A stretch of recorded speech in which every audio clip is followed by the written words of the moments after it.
I am Dungeon Master, your guide in the realm of Dungeons and Dragons.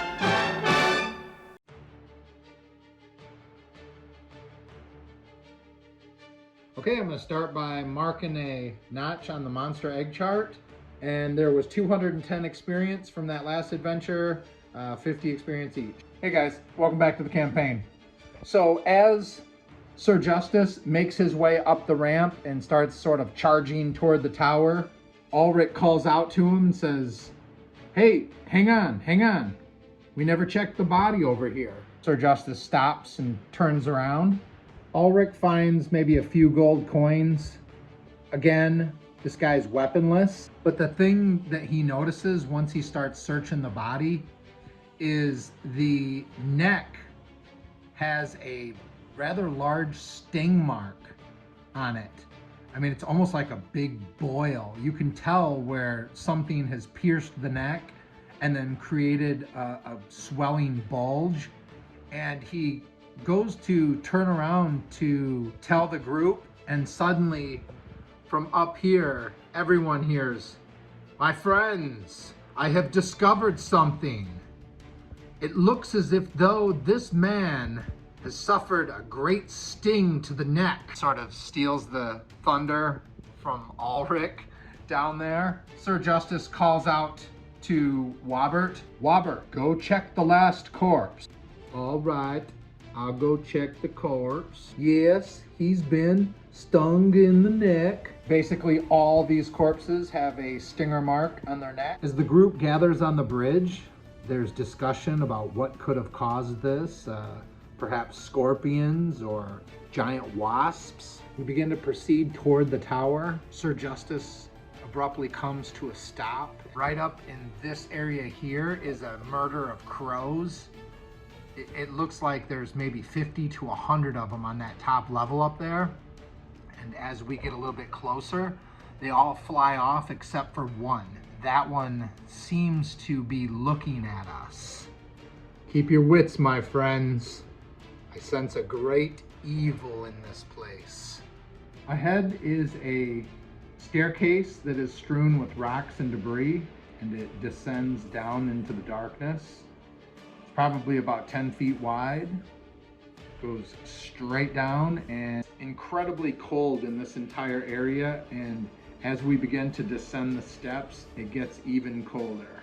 We make our way down the spiral staircase and end up in a long, really cold corridor that goes about 40 feet before it opens up into a larger chamber. Wobert says, "What do you guys think happened to that crow up there? I don't see him down here." Ulrich looks back. "Don't worry about it, it's just a crow." "I wouldn't be so sure of that, my friend." We start to advance down the hallway. Right about here, Sir Justice needs to roll a d6. He needs a 1. He doesn't get it. He has just stepped on a pressure plate. As he steps forward into this area right here, he almost drops down by a couple inches. He can feel it in his gut.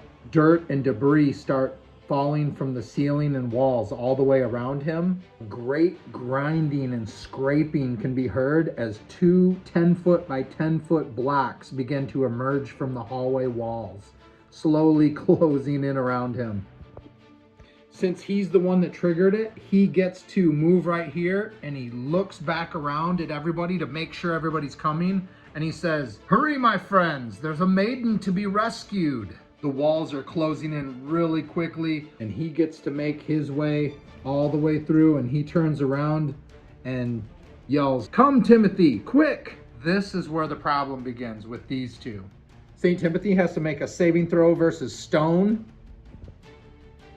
He needs a 13 or above. He gets an 18. Timothy jumps through just in time. "I don't know if I'm gonna make it, guys." Wobert also has to make a saving throw versus stone. In second edition, it's versus paralyzation. It's all the same thing. He needs a 13 or above as well. 12, he misses it. Okay, so he's gonna take d6 damage, 2 damage. That puts him at 7. He's about halfway through, and since he failed the saving throw, does he make it through, we'll use the yes and no dice. It's a 50% chance. On a yes, he makes it to the other side. On a no, he's stuck on this side. Does he make it? No, he doesn't. He gets forced backwards as the stone blocks close, separating him from the party. St. Timothy fires up a torch and they rush over and try to pry the blocks open or move them in any way that they can. They are stuck. Now there's a tiny bit of light shining into this area from the stairway from up above. Otherwise, most of it is in shadow.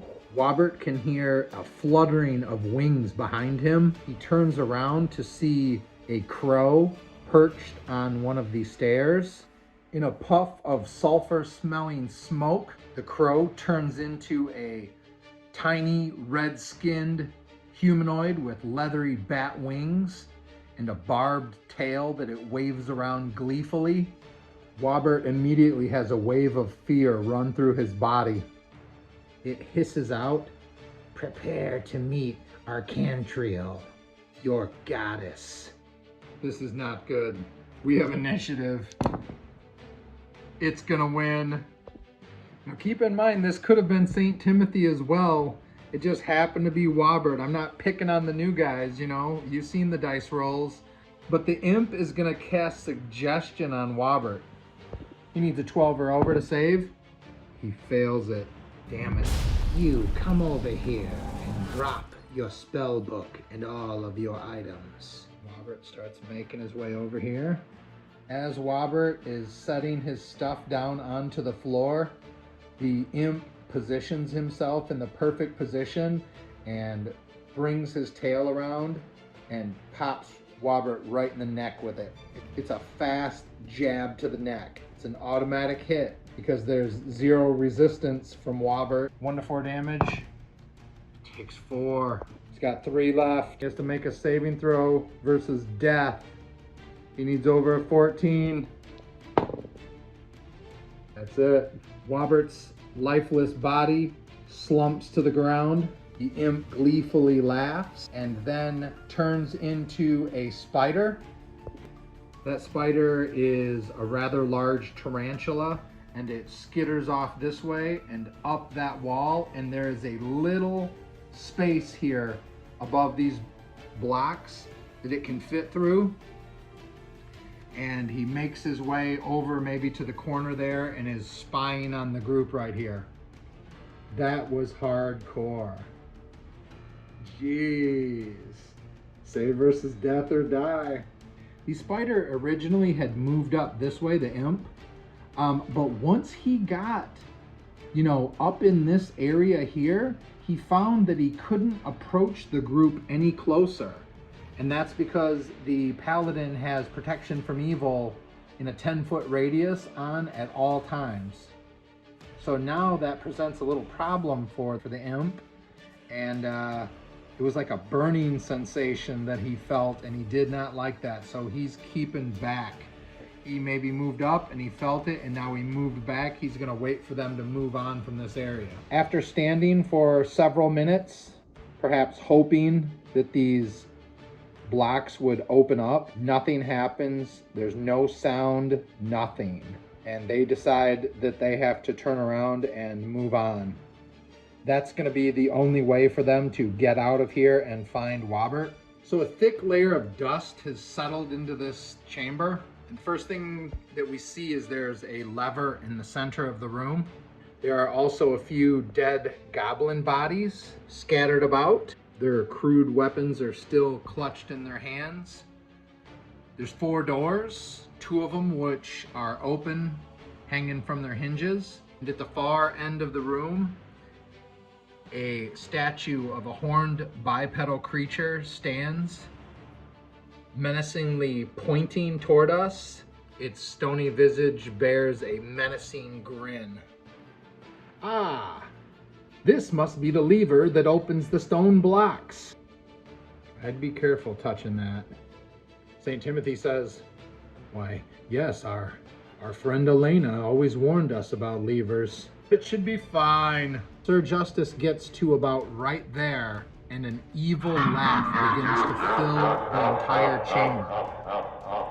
It gets louder and louder until it reaches the equivalent of 8 to 10 men. It actually begins to cause pebbles and dust to start falling from the ceiling all over in this chamber. A sudden burst of fire erupts in the center of the room. Right about there, everybody jumps back.